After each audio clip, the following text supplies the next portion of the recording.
What's good, R&B squad? This is out of Ruth. I trust that this message meets you guys in good spirits. If you're new to this family, we don't believe that you're here by accident. Welcome. We're happy to have you, and Jesus is, of course, always happier. So, guys, I'm in an awesome mood today. I mean, every day with Jesus is a day to be in a good mood, but I'm in a particularly good mood today. I feel so strongly on my spirit that there are so many good things that are going to happen to those of you waiting on the Lord for your promises to be realized.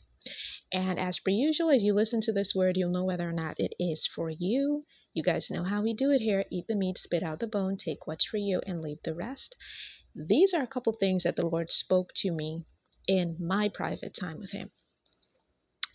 So there are those of you for whom this word is for, whom God has spoken certain promises over your life.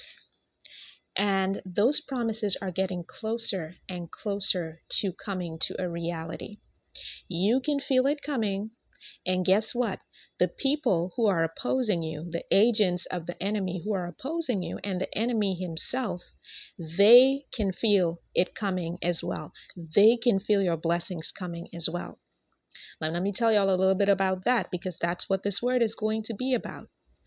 And for some of you, this word is going to tie into the word I put out yesterday about staying in your position. And for others of you, this is going to be a standalone word. Now, your enemies, the people who have been trying to hold you back, the people whom the enemy has been using to try to hold you back, to put stumbling blocks in your path, to be naysayers, to even try to do things in the natural and in the spirit realm, to control the outcome of certain things in your life, certain promises in your life. These people can sense something. See, they can sense that they're on borrowed time. They know that they don't have a lot of time left when it comes to your promises being realized. They can't explain it. They can't put their finger on it, but they know, trust and believe, they know that they are on borrowed time. They can feel it. The same way you can feel that your promises are coming to a reality very soon, they can feel it as well. Some of these people are losing their minds over you in this hour. They are straight up cyber stalking you, trying to figure out what your next move is. They don't know exactly what God is up to, and neither does their father Satan. He doesn't know either. But they're speculating. They're looking at you like, I wonder what's going on. Because for some of you, your full blessings have not even come upon you yet. All that has happened is that God has spoken with you of the promises He plans on pouring out over your life. And that by itself, just the promise itself, and the feeling that it is coming, that it's about to manifest very soon, that in itself has you glowing.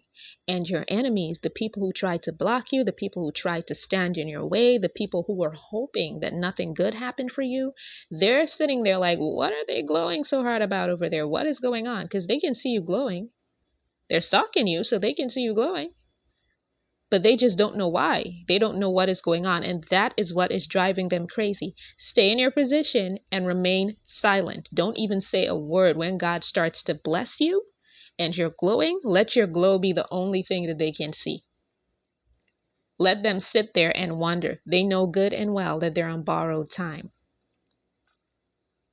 And the Lord led me to the book of Exodus chapter 12 as well.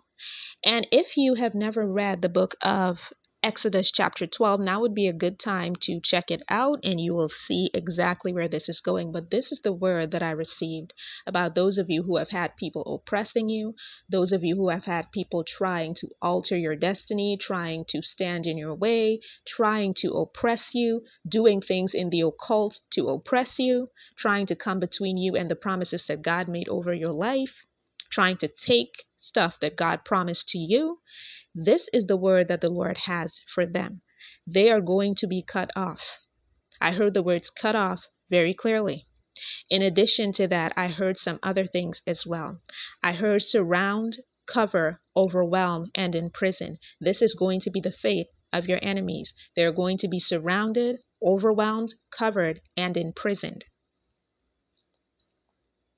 For some of them, this is going to happen over the next couple weeks. See, they thought that whatever it is they were going to do to you, that they were going to go into the next month celebrating. Some of them are not going to go into the next month celebrating. It's going to be the exact opposite. Again, I heard the words overwhelm, surround, cover, and imprison, and cut off. And the interesting thing is, when it starts to happen to them, they'll know it's because of what they tried to do to you. God will make sure that they know that it's because of what they tried to do to you. And there will be this terrifying realization that God is real and you really are his child. But it will be too late by then. They should have realized that a long time ago. Some of these people even went so far as to speak death over your life. And God is sitting at them looking like, the audacity. Do you really think that you can try to wish death over my child, speak death over my child, and that everything is just going to go well for you? You may get the death you're looking for, just not for the person whom you hope it is going to be for. So these folk are losing their minds in this hour. They're straight up cyber stalking you. Some of them are looking to see if they can find out information from people who know you. They're getting next to nothing in this hour. Next to nothing. All they can see is you glowing. And now this part is a separate word for someone. And this is about you and your God-ordained partner.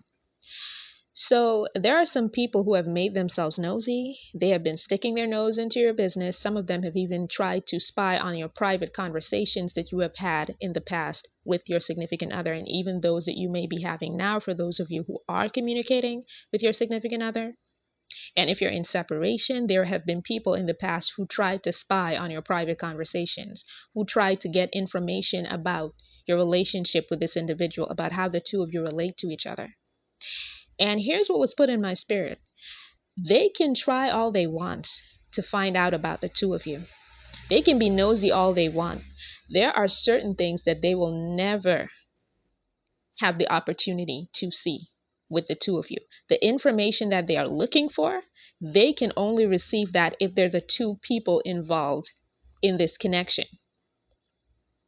Only you, your person, and God know what really happens when the two of you are together. When the two of you are together physically, in person. When you're interacting in person, not some phone communication, not some text message. When the two of you are interacting in person, that's what they don't get to see. That's what they'll never have the opportunity of seeing. See, what they don't understand is this. What you can spy on in public cannot compare to what happens in private. If they could just see how tenderly the two of you love each other, if they could see into your person's heart and into yours and see how the two of you feel about each other, if they knew the things that God spoke to you about the way this person feels about you, because you would have gone to God and you would have taken your person before God and questioned God as to what their true feelings were. And God then showed you that they're genuine. See, some of these folk, they only think they want to know what goes down between the two of you. They can't handle the truth. And that's a little A Few Good Men reference for those of you who know. So don't worry about these folk being nosy. Don't worry about them trying to pry into your business. Hold on to what's special and what's private and what's unique about your connection with this person, because what you have with them is beautiful. Your love story is being written by God, so it's beautiful.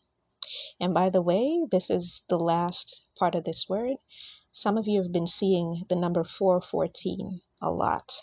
Esther 4:14, for such a time as this. Just know that if you've been seeing that, it's time. It's time for you to step into your position. It's time for the things that God promised you to come to a reality. So I hope that this message blessed someone. I love you guys. I will be back with another word as soon as the Lord releases me. Take care.